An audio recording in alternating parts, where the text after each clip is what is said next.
Hello everybody, welcome back. I wanted to talk to you right now about a few side effects or details about hyperinflation and inflation that you might not consider, or maybe you didn't think that this will happen, but anyway. So, before I continue, I wanted to remind you that down below is my email in case that you want to send an Amazon gift card, you can do that. Or if you want, you can also consider buying me a coffee. The link for that is down below. So thank you for your support and your help. I really appreciate it. And here I go. So each country has its own legal currency. Sometimes you can have two legal currencies that are, being traded at the same time. Most of the time, the US dollar will be one of them. However, a side effect of power, politics, and inflation will be that, you want to control the people through several aspects, through movement, money, and food. So in terms of money, people who are in power, they would like to have another kind of currency rather than the one that is used by everybody else. It's kind of like the king will be the only one who is allowed to buy gold, and everybody else will have to trade, in copper or silver or whatever. And it's sort of like that, People who have money and power, they do not like the idea that somebody that they don't know or they don't like will have access to the same resources that they do. And money is one of them. If you have only one currency for everybody, then this division is not possible. Because let's say that you're in Japan. Everybody will be working and everybody will be dealing with Japanese yen. However, if you go to China, some people will be dealing with the yuan, but other people will be dealing with the US dollar. Certain cities and certain places will not trade in yuans. They will only trade US dollars. These are places that are for the elite and stuff like that. And this is important to understand. When you have hyperinflation, you cannot affect the currency that, the elite is working with, because that will destroy their capital. It's kind of like, yeah, I'm the king, I'm the only one who has gold, and now I think that gold is rubbish, and now nobody else, will be dealing with that. So it's sort of like that, So they need hyperinflation or inflation not to affect the currency that they are using. So how do you do that? Well, let's see. In Cuba, for example, what they did is that they created two systems. One in which you can buy and trade everything in US dollars, and the other one is the one that you can only use the peso, which is their currency. Now, here's the deal. If you are Cuban and you are working, your salary will be in pesos. However, if you want to go to the supermarket, the prices will be in US dollars. So right there, you have a very, very big distinction. This is happening in some places in China, and this is happening all over my country also. However, to make matters worse, this is a problem. If you are, working, in the Cuban factory, and you are, producing, let's say, cheese. So you're producing cheese, and you are, working, and this cheese is obviously Cuban because the cows are Cubans and everything is made in Cuba. So, you don't need the big machines or anything to produce cheese. You can do that by manual labor. So the Cubans are producing cheese. And if they want to buy that cheese, they can't, because when they go to try to pay for it, the company will not allow you to pay that cheese in pesos. You have to pay that cheese in US dollars. Now, in a normal situation, my country, for example, if you have bolívares, you can trade them for US dollars. In Cuba, you cannot, because it is illegal. It is illegal for anyone to buy, from the pesos to buy the US dollar. And it's also illegal for you to pay for certain paperwork like passports and stuff in pesos, which means that you have to pay them in US dollars. So, by the way, that thing is also happening in my country. If you want to get certain paperwork, you have to pay US dollars in the bribes or whatever to try to get them. And the cryptocurrencies are making matters worse, because now you can make payments online or whatever, and the payments just disappear, and the money will be devaluated, and they can hold your money in the bank for several days, kind of like hostage, or sort of speak, or something, if they think it's appropriate. And then, that money will be worth less money, so you have to get more money to get the same thing. So it's insane.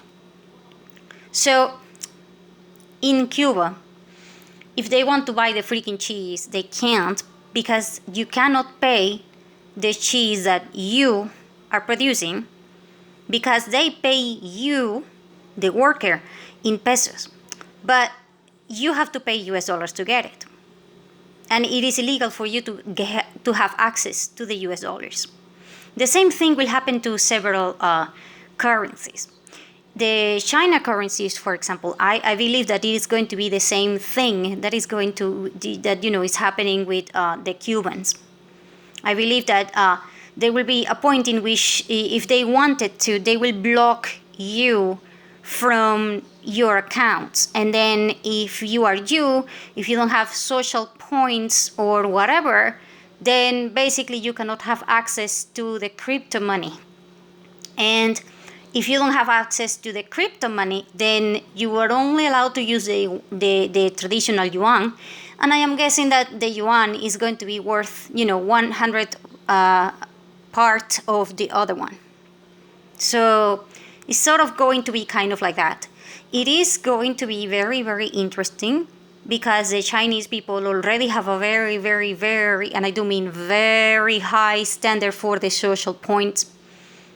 And the snitching in China must be insane.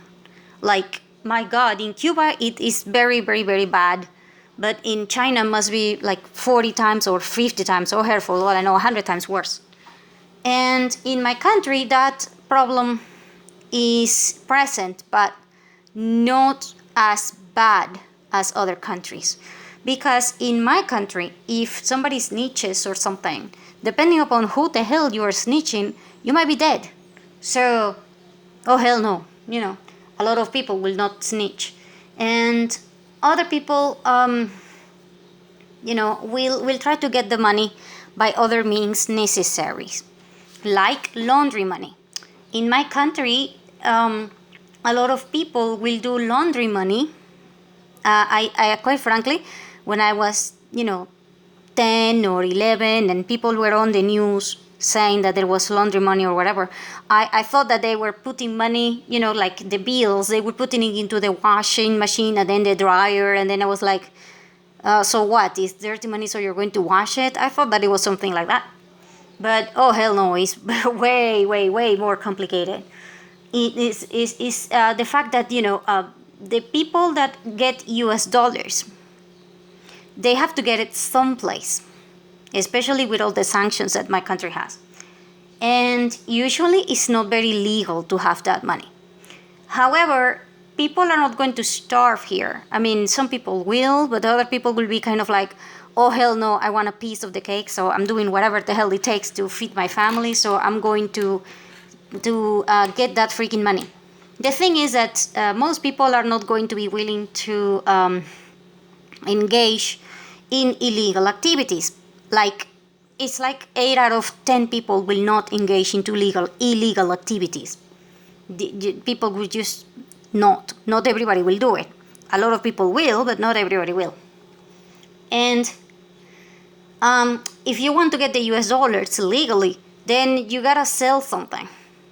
So what you do is you hire somebody, you pay them in bolívares, and then you give them a little bit of US dollars, because Venezuelans are not Cubans. The Cubans are used to the idea that they cannot have access to the US dollars. Venezuelans, if you tell them right now, to anyone in my country, that they cannot have access to the US dollar, they're probably going to shoot you. So, hell no. Because we are not that scared out of our minds. The Cubans were into a certain point, but we are not. And we do want the US dollar. So, and we do have access to it. So it's different. So this means that we have two currencies working. And this means that you are getting salaries and paying taxes in bolívares, but you are doing a hell of a lot of transactions that are not paying taxes and are not being on record or whatever, and they are in US dollars. This means that there is a hell of a lot of money that is not being regulated and is not being, counted into legal activities. That also means that there is a lot of people that when they are dealing with drugs and stuff, now they are dealing with that money and they need to make it clean. So they do use this money into this parallel system in which you are paying somebody the salary, which is, in bolívares, which is about $2 per month.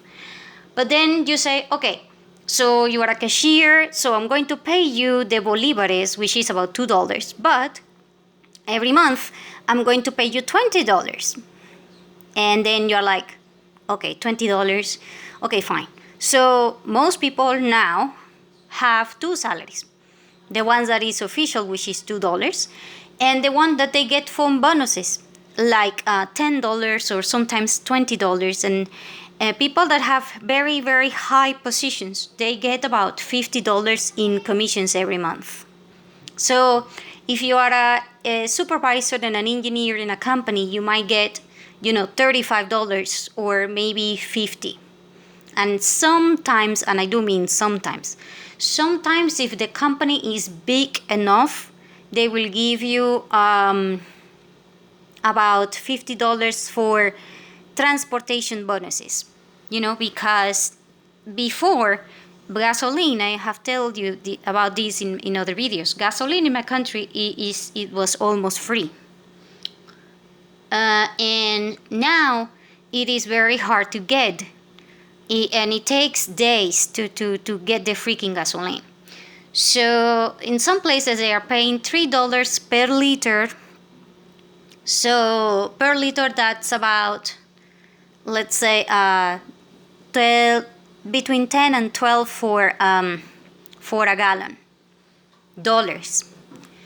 And it's insane because you're like, I need the gasoline to go to my job and I can't get here if you're giving me only $20 for a bonus that I'm using for food.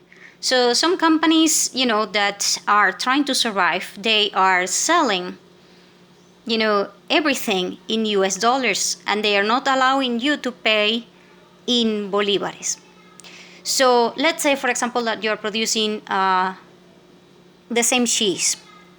So you're producing cheese, you're paying people in bolívares, the minimum wage. Then you're paying them in US dollars the bonuses so that they can eat. And then you're paying, the transportation bonus, and that is in US dollars also. And when you're selling the cheese, you are charging for it in US dollars. But when you're going to pay taxes and stuff like that, you're paying in bolívares. And this creates a discrepancy of a hell of a lot of money. Because some people will calculate the price of the US dollar according to certain web pages. Others will go with the government ruling. Others will go, to the neighborhood ruling. For example, in the page that we use right now, the US dollar is about 4,125,000. Yes, 4,125,000 bolívares. However, in the neighborhood, in another neighborhood that do not have access to that many banks and stuff, the US dollar is calculated at 5 million. So from 4 million that you can get it in the city, if you are in the outside of the city, like in the suburbs, will be 5 million. And if you go to another place, like in companies, if the company is going to, receive this thing, and they have to pay taxes and stuff, they will receive it in the price that the government says. So sometimes in certain places, you will get 3,800,000. So basically, if you're in the suburb, somebody will pay you 5 million. But if you go and pay with the US dollar in cash into the supermarket, you're going to be paid 3,800,000. So that's a difference of 1 million. So that's a difference of over 20% of the price. And it's a problem. It's a problem because if you are paying $100 and the difference is 20%, basically you just lost over $20 in your transaction of $100. So, oh hell, it adds up a hell of a lot of money, like I said.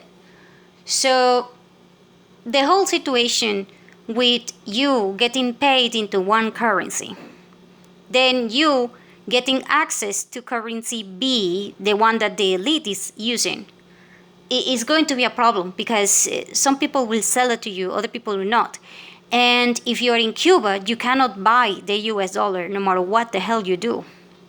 So, and if you were in China, like I said, and you don't have social points or whatever, it might be very difficult for you to get access to certain bonuses or money or stuff like that. So it's going to be complicated because the system now is going to favor certain people, and it is going to create two types of black market: the one that wants to do laundry because they are doing illegal things, and the ones that are doing the best they can within the law, and they are paying with this money and everything. Like I said, if you were a company and you're giving $50 bonuses to your workers because they need to pay transportation, you're not doing laundry. It's just that you're paying that money because they need it. And it's not laundry money, but other people are getting the US dollar, so how the hell are you going to get it and stuff like that. So it's kind of like two types of black market: the one that goes with the legal boundaries and it's okay, and the one that is doing laundry, and the one that is insane. So the whole situation with the difference between prices, if you can access that because you're in Venezuela and you can, then it's going to be like a big problem, like a big issue. Because at the same time, when you're dealing with currencies that are different, you need round numbers. It's not like you can go into a supermarket and then they say, okay, so it is 150. If you were in the US, 150 is 150 because that is your currency. However, if you're in other countries and they don't have 50 cents, then the 50 cents must be charged in another currency because you don't have it. You can only have $1 or $2. You can have, 50 because that implies you carrying, change, and people understanding money from the U.S. and stuff like that. And it also involves the possibility of fake kind of money and stuff. So hell, it's a hell of a lot of issues that you're dealing with. So this is going to be a form of control, because if you have bolívares but you need dollars, or vice versa, you have dollars but you need bolívares to pay for certain bills and you do not have bolívares, oh hell, it's going to create a big problem. And if that relationship between you trading in the money that the elite has, it's going to be an issue.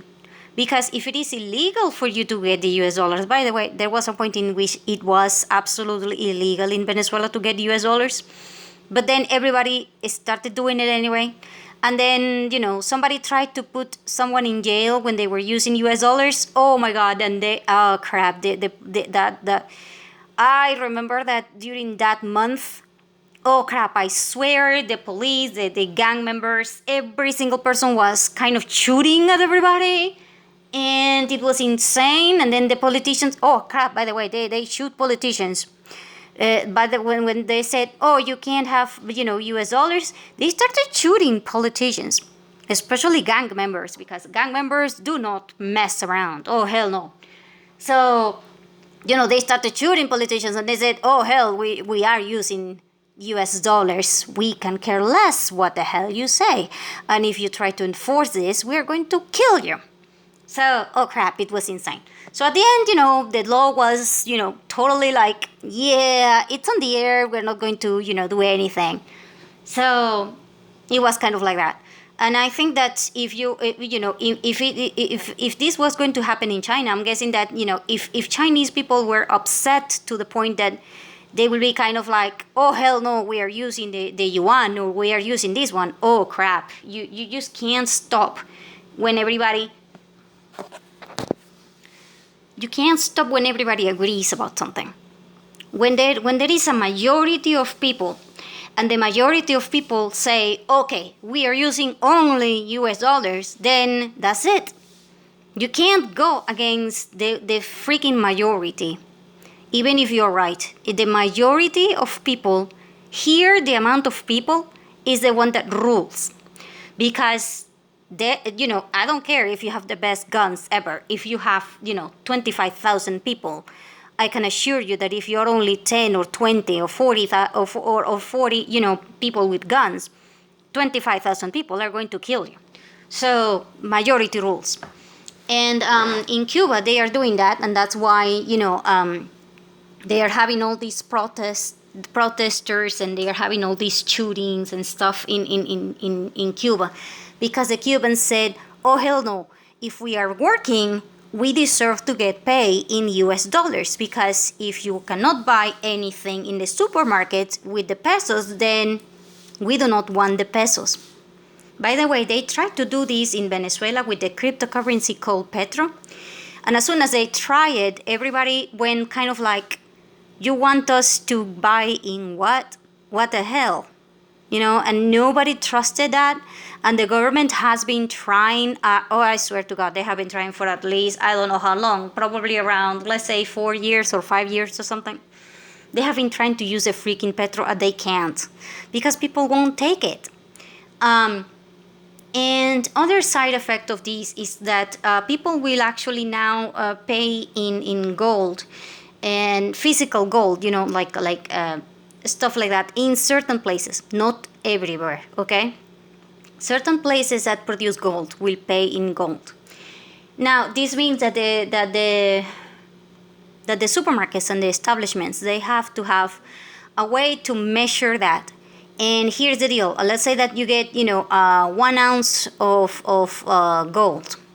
And I'm not saying 1 ounce because it's not 1 ounce. It's just a tiny, bit. Like, let's say an earring.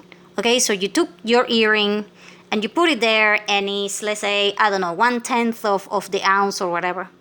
So they calculate it, and what you can get in those places is not going to be something like, okay, I'm going to trade this for one egg or a cage of eggs or something like that. Oh, hell no. When you're trading with gold, it's different because the price is too high. So what they do is that you buy everything bulk, like 50 pounds of rice, or let's say 25 packages of eggs. And I'm not talking 25 eggs, I'm talking 25 packages, as in, each package contains 30 eggs. So places that do a hell of a lot of transactions, like restaurants and stuff like that, it's very good for this, because that way you can save a little bit of money, you can get everything in bulk and all of that. However, if you are a regular, Joe, and then you are in the middle of your house, and you have gold, oh hell, what the hell are you going to do buying, 25 packages of 30 eggs? You just, no, hell no. So if you have gold, then you gotta figure out who you're going to team up with to sell everything that you're buying, so that you can try to make money out of it. And that's how people are actually now also making money. You go and you buy, you get one piece of gold. You trade it for, let's say that if the gold is worth $1,000, the piece that you have is worth $1,000. So you go and you get all these things that are bulk. Those things, if you were going to sell them, separately, you could probably make 1,500. So basically, you are making 50% of profit. So that's what you do. A hell of a lot of people will try to get gold, and then they will go to the store, they will buy bulk, and then they will go and then they will sell it in US dollars, and then they will make 50%. Now, you made 50% without working, but you made it in gold and US dollars. That means that you're not paying taxes, and that means that you're not, that this money is illegal. And if you just make money that is illegal and stuff like that through something that is completely legal, because you are selling stuff, you're not doing drugs or anything. But now you're, if the government finds out that you have, $500 that you just made out of nothing, oh hell, you're going to be in trouble. So you need to do some sort of laundry, and at this point you're going to go to other stores, you're going to give it to other people and stuff like that. So that way, the economy is moving. Now, the economy is moving, even though you have people that are like, crap, I'm making $2 per month. Because here's the deal. About 60, okay, I will say 70, but I'm going to be conservative, just 60. So let's say, conservatively speaking, between 50 and 60. Between 50 and 60% of the population will work for the $2 in bolívares. And they will not ask for, the money that they are supposed to get in US dollars for transportation or whatever. Let's say that you are a teacher, or you are a doctor, or you are a nurse, and you work for the government. If you work for the government cannot give you US dollars in the side, because that is illegal. That is not illegal per se, but that is just not legal. It's not in the law. If you work for a private company, they will give you the money. But if you work for the public company, they are not supposed to pay you anything else.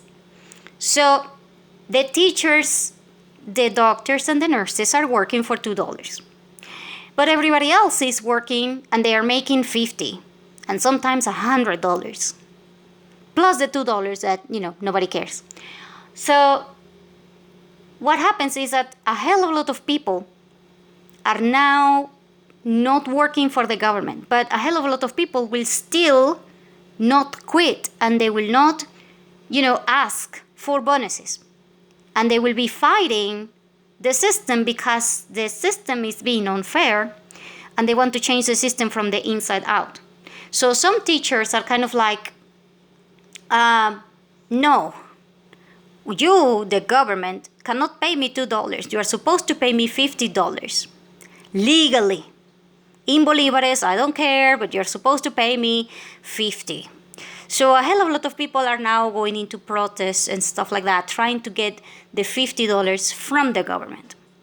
But the government, of course, if they do this, is more inflation, because all they are doing is just not even printing the money, because the money is not printed and it's not cash.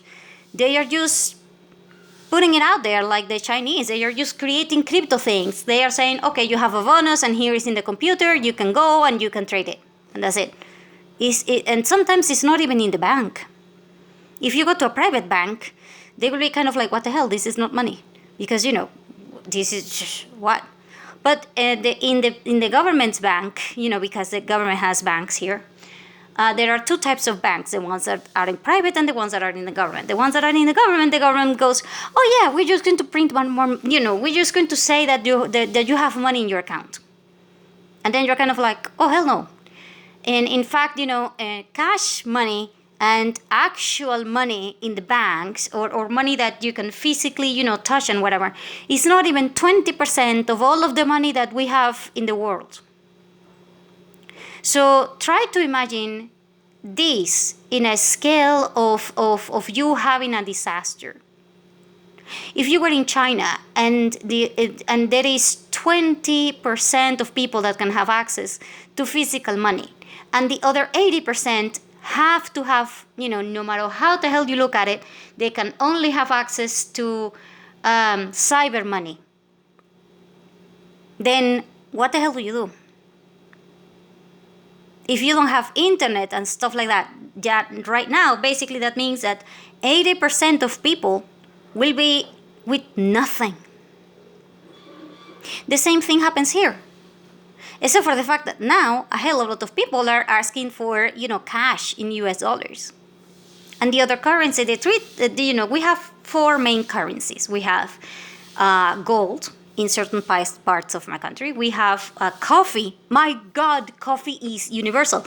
I swear you can go to Caracas and trade it. You can go to the south and trade it. You can go to the suburbs and trade it. You can go to the east, oh hell, for all I know, you can go to the sea and trade it.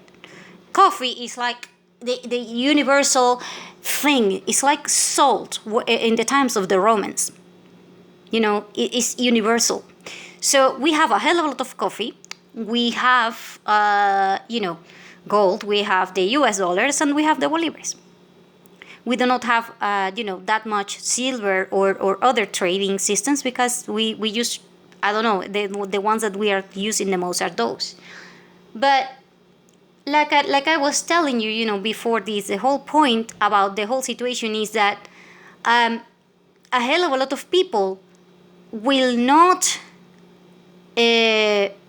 fight, and they will just settle, like the Cubans did when they told them, hey, you're going to earn your money in pesos, and with the pesos you can only buy the government's food. But other than that, you cannot go to a supermarket, because the supermarket will not allow you to use the pesos. The Cubans did it, and the Chinese accepted the fact that they have a social system thing. And in Venezuela, oh hell no, Venezuelans do whatever the hell they want. Like I said, we are a 2-year-old that do whatever the hell, crap, I swear, it's insane. The Venezuelans are, it's like you dealing with a 2-year-old. They can do a tantrum, they can just be pissed, they can just, be violent with other people. I don't know what the hell, you don't know what the hell you can expect for a 2-year-old. So it's kind of like that. So Venezuela is a very weird, unique kind of case. But the point is that, if you were going to the US right now, and they tell you that you have a second money, the second currency, I believe that the second currency will probably be the euro or gold. And I do believe that the elite and other people will try to push everyone to go into the cyber money, because the cyber money they can control. I don't care if you think that Bitcoin is not going to be tradable, or it's going to be something that that, it's not going to be government controlled and stuff like that. Oh yeah, wait until they start taking Bitcoin in airports, or wait until they can take your Bitcoin in other places. Because once that start happening, then somehow the regulation will appear, and now the Bitcoin will be controlled by them, not you. And because they will do it under the idea that that money is being used by pedophiles and by drug lords and by terrorists and stuff like that. And then most people will be kind of like, are you using Bitcoin? Yeah. Do you have something to hide? Because at this point there will be a hell of a lot of people that will be kind of like that. Do you have something to hide? Why do you use that? Kind of like that. So they can play people against people. And this has been proven throughout history, through a hell of a lot of time. It's kind of like, in ancient times, and you were like, you have gold? Yeah. Why do you have gold? Did you steal it from the king? And then they were like, yeah, that my neighbor just stole from the freaking king. And then you're like, oh no, hell no, it's just I this is my land and I have to owe a gold mine. This is mine. Oh hell no, the gold is for the king only, because otherwise you are not allowed to touch it. But then you're like, that thing is mine. Oh hell no, it's not yours. So if it try to think about the fact that people that uh, people that do not have access to the same money that you do. Let's say that let's say that Bitcoin is from 20 to 25% of the population, or let's say 50, but the other 50% of the population don't get it. They don't understand the Bitcoin thing. If you don't understand something, and the first version from the media is people who uses Bitcoin are terrorists, and then that chip is inside everybody else's mind, then you have half of the people that will say, yeah, those people are terrorists. And the other one, the other ones, the ones that are using the Bitcoin and stuff, they will be kind of like trying to explain to other people, hey, this is not terrorists, it's just money that the government doesn't control or whatever. Yeah, good luck trying to explain that to the other population. We can't agree about the freaking topic about the vaccines. Try to imagine something that is even more important, because money is way, way, way, way more important than a freaking vaccine. And the freaking vaccine is already tearing families apart. So try to imagine money. Oh hell, money in regular terms, like let's say that you have a couple, talking about money. And, in regular terms, they get fighting over that. So try to imagine that over this kind of, difference. And when some people have access to that and some people don't, then it's going to be a problem. And it's going to create a hell of a lot of issues. And, I do not need to tell you that this is going to be, a very weird ride